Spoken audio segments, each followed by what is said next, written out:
title of this video is going to be, why do parents hate their children?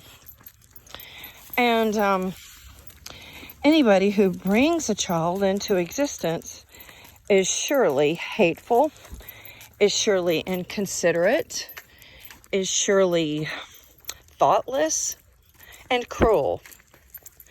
And regardless of any emotional reasons that parents wanted children, the end result was cruelty. I don't think I'll ever know the reason why parents bring children into existence, because it's a very sloppy venture. But they weren't thinking. They were completely selfish.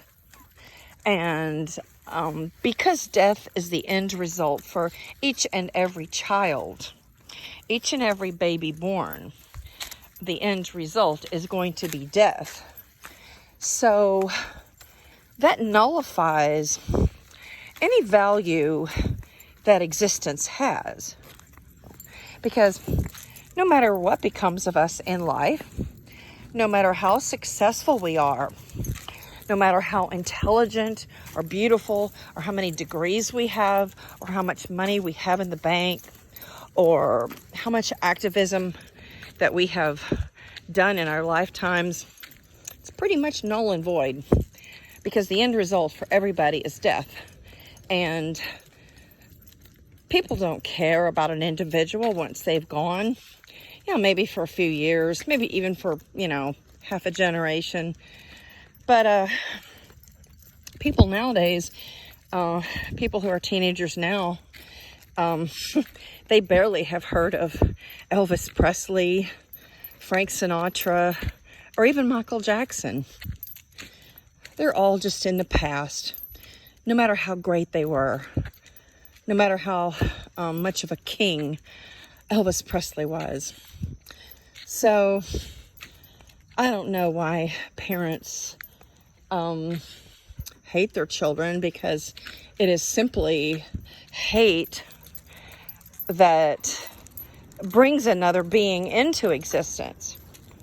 There's no logic. There's no reason. There's not only emotional reasons to bring somebody into existence. I've even heard people who were adopted wanted a family of their own because they felt like they didn't identify with anybody when they were growing up.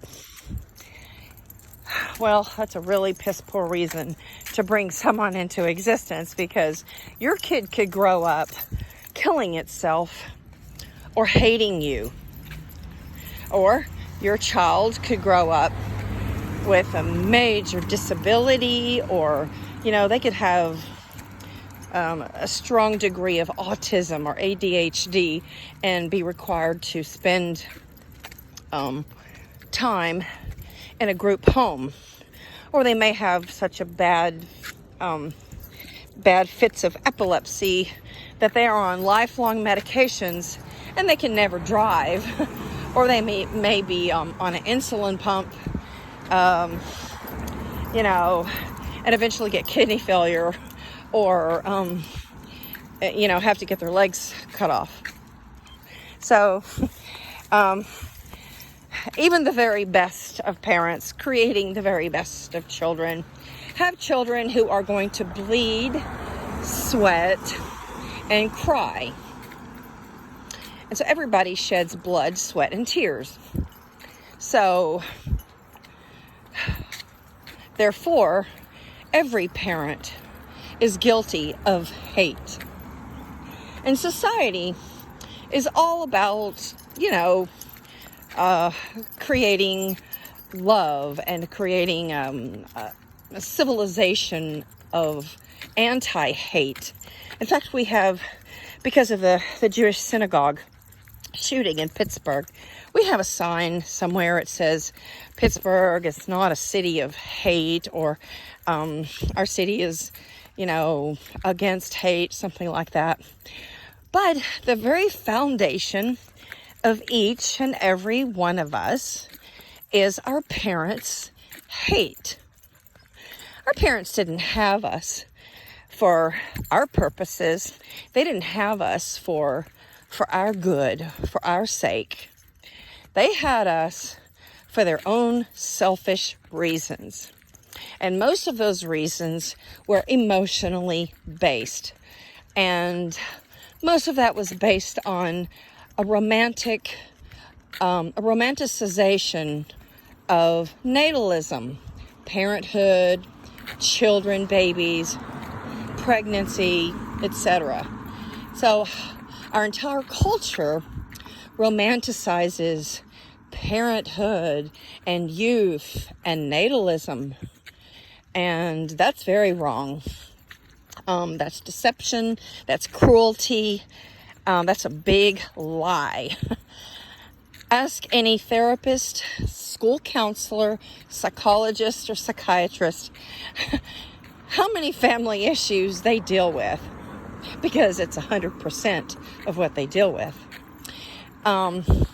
Just the fact that my parents brought me into existence, I have no love for them.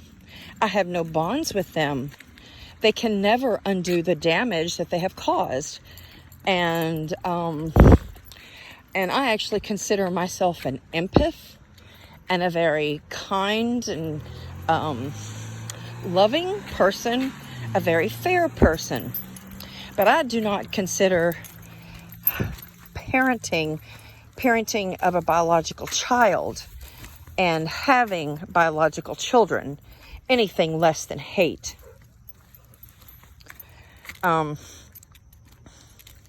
So just about to wrap up my video. I'm sweating. I'm sweating right now. It may appear that I'm kind of having fun right now, but no, it's the humidity is kind of like set in, and it's just about the end of the walk, and it's about all we can take, huh, girl? Hi, hey. So I'm an antinatalist for human beings and for animals alike.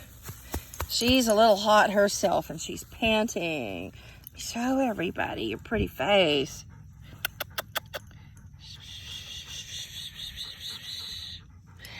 And so he's kind of hot too. Yeah, I've got the flash on. That's why they've got red eye and green eye.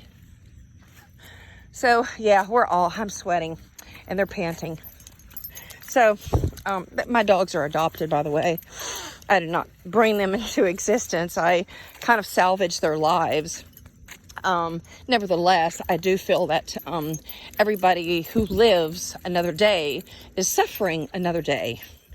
And my dogs are greatly loved. They're spoiled.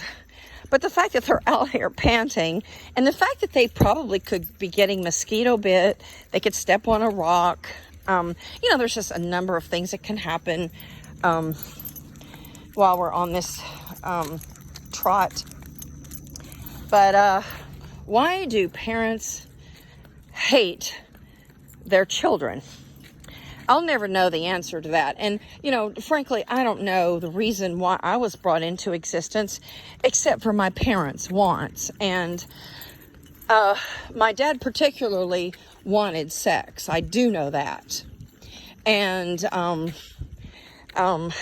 don't think my mom really had, too many choices back in the day. And she was groomed to want a baby.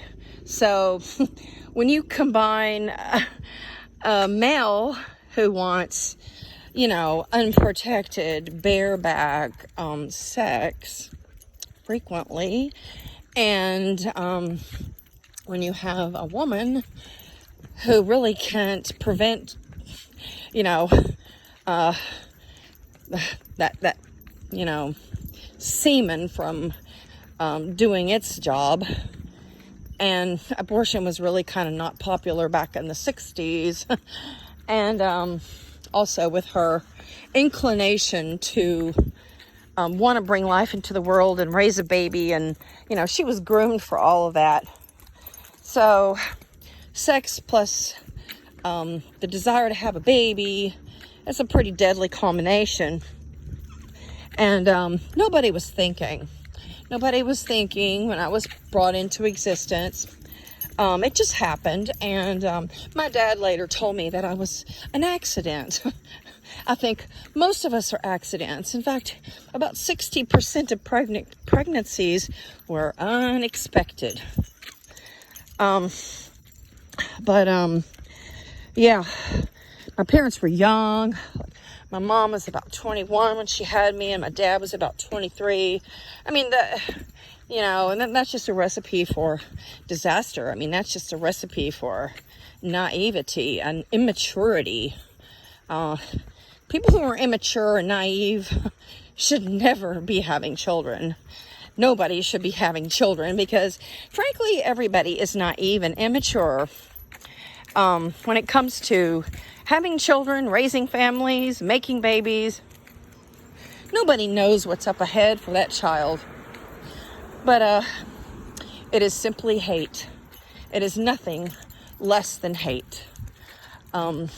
That all of us were brought into existence. I guess the only people who could be exempt from this is a woman who just literally, goes to the hospital in pain and agony and realizes she is pregnant and did not know that for the last 9 months. I mean, that kind of person clearly was not responsible. And those cases do happen. They're rare, but they do happen. And, they're well documented. There was even a TV show about that. So you can't really fault those women or the impregnators for bringing a life into the world, because it's not something that they could have prevented. It's not something they could have known that they were pregnant ahead of time. So, but for the rest of you folks, it is simply hate. Every biological parent, except for that one exclusion, or perhaps women in different countries where they have absolutely no control of sex, when they have sex, how often they have sex, and protection. And there's quite a few of those as well.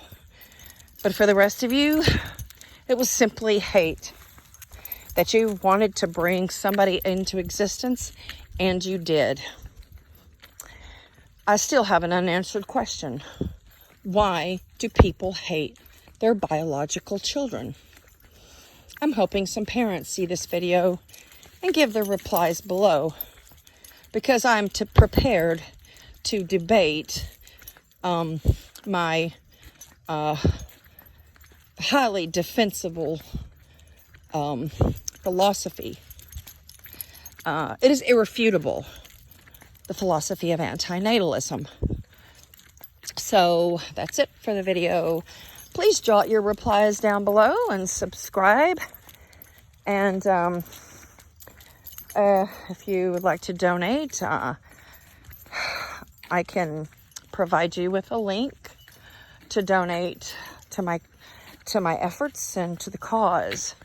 Jot me down a reply below. And thank you for watching.